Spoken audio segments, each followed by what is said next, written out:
Hola, buenas tardes. En esta ocasión vamos a presentar la exposición de campos vectoriales. Los integrantes de este equipo está conformado este equipo por Luis Enrique Hernández Rico, Arián Flores Quirós y su servidor Gael Sebastián Dávila Cruz.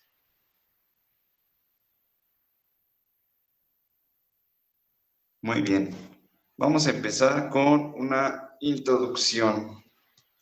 Los campos vectoriales son una herramienta que sirve para describir muchos conceptos físicos como la gravitación y el electromagnetismo que afectan el comportamiento de los objetos en una gran región de un plano o del espacio. Además, pueden ser útiles para tratar comportamientos a gran escala, como tormentas atmosféricas o corrientes oceánicas de aguas profundas. Visto esto, veamos una definición sencilla. Un campo vectorial sobre R a la N es un mapeo. Esto queda igual a F es igual a X del subconjunto R a la N igual a R a la N.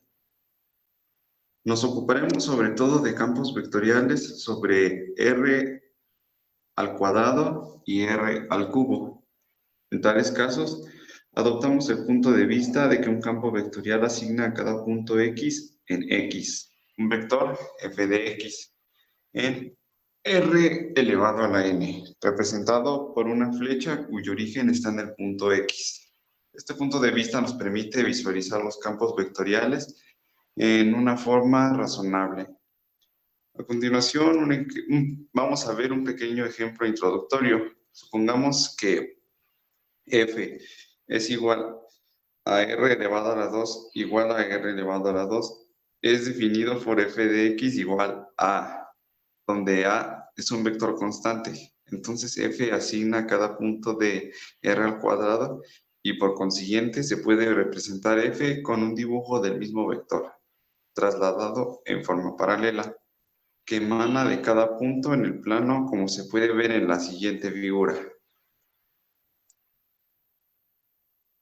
Ahora veamos qué es un campo gradiente y campo potencial. Los campos del cuadrado inverso son interesantes no solo por su origen en situación de la física básica, sino también porque son ejemplos de campo gradiente. Un campo gradiente sobre R a la n es un campo vectorial, entonces queda como f igual a x subconjunto de R a la n igual a R a la n, tal que f es el gradiente de alguna función diferenciable de variable escalar, fx igual a r. Es decir, f de x igual a, siendo f de x en toda x en x. La función f se llama función potencial escalar para el campo vectorial f. Ahora veamos qué son las líneas de flujo de campos vectoriales. Cuando se dibuja un campo vectorial sobre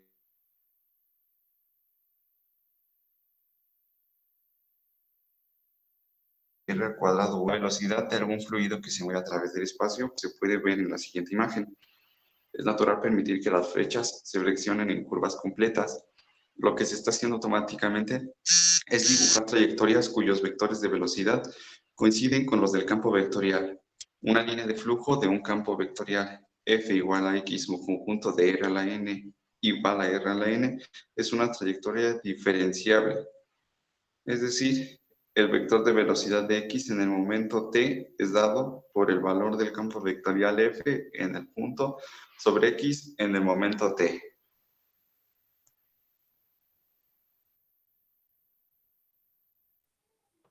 Bueno, yo les voy a presentar lo que es integración de campos vectoriales. En este caso se utiliza para la circulación de un campo vectorial, sea en un campo vectorial contando con X, Y y Z.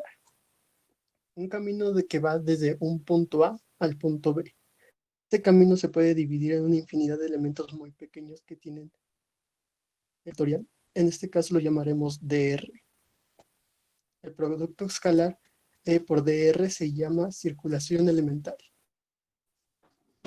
Se llama circulación de un campo vectorial E a lo largo del camino que une el punto A y el punto B.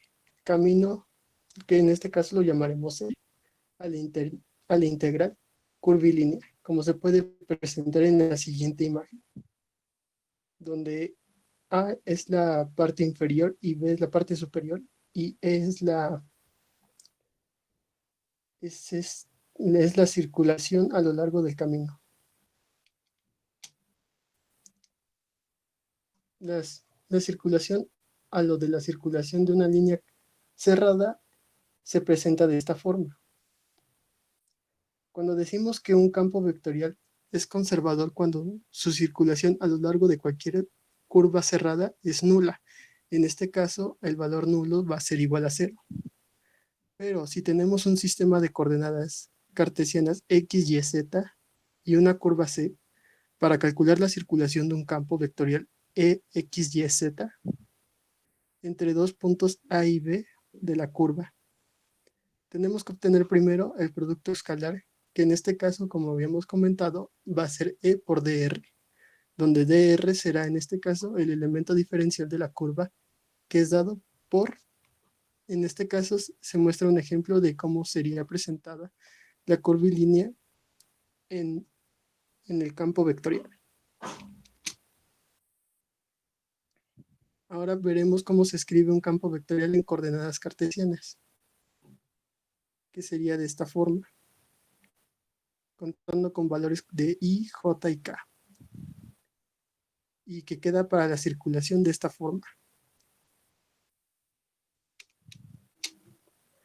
Para la clasificación de campos vectoriales, podemos clasificar los campos vectoriales en dos grupos atendiendo a su rotación y su divergencia.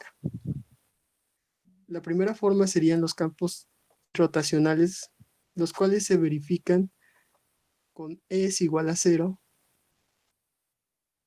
En este caso, donde E multiplicará el vector que deberá ser nulo.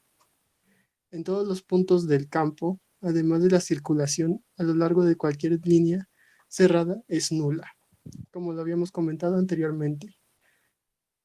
Después veremos que los campos potenciales existen, que entre comillas, existe un potencial escalar, del cual se deriva, y las líneas del campo son abiertas.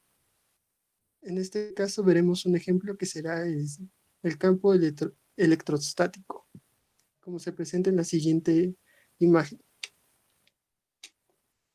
Por el segundo grupo en el que se clasifica se llaman campos solenoidales.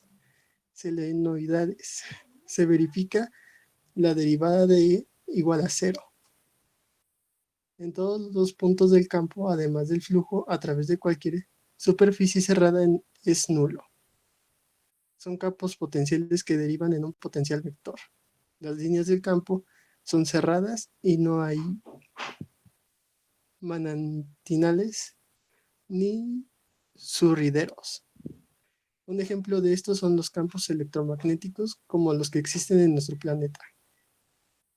Sin embargo, no todos los campos vectoriales son o bien irrotacionales o bien solenoidales, ya que un campo vectorial puede tener tanto su divergencia como su rotación distinto de cero.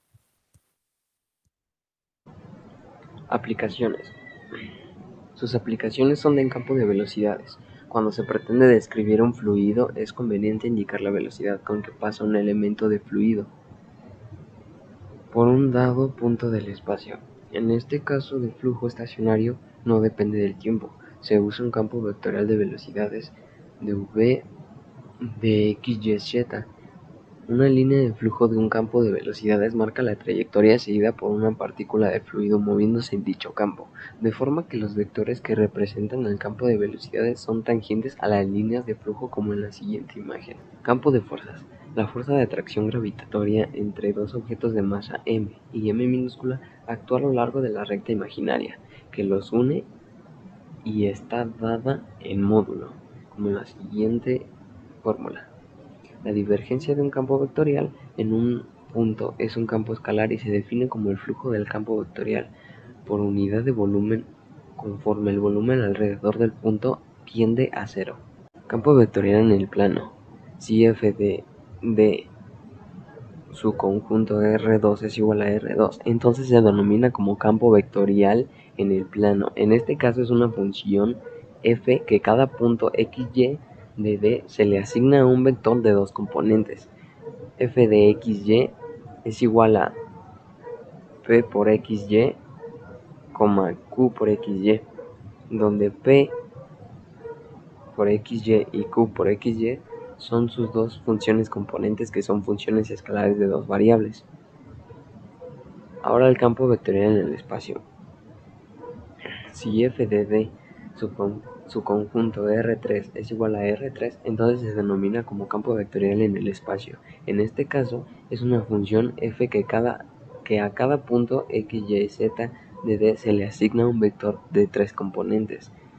F xy es igual a p xyz, q xyz, r xyz, donde p xyz, q xyz y r xyz son sus tres funciones componentes, que son funciones escalares de tres variables. Un ejemplo es representar gráficamente el campo vectorial f de D con su conjunto de R2 es igual a R2 sobre fxy es igual a menos y, x. Sabemos que si f de D, su conjunto R2 es igual a R2, entonces f de xy es igual a p por xy, q xy. De aquí que p xy es igual a menos x, q por xy es igual a x. Evaluamos algunos puntos xy en la función f de xy y construimos una tabla de valores. Aquí está nuestra tabla de valores y tomamos el primer vector resultante, 1, menos 1, y lo graficamos tomando como origen el punto xy es igual a 1, menos 1, menos 1. Como podemos observar en la gráfica, así se ve, y ahora tomamos el segundo vector resultante, 1, 1, y lo graficamos tomando como origen el punto xy es igual a 1, menos 1. Graficando los cuatro vectores resultantes, así quedaría.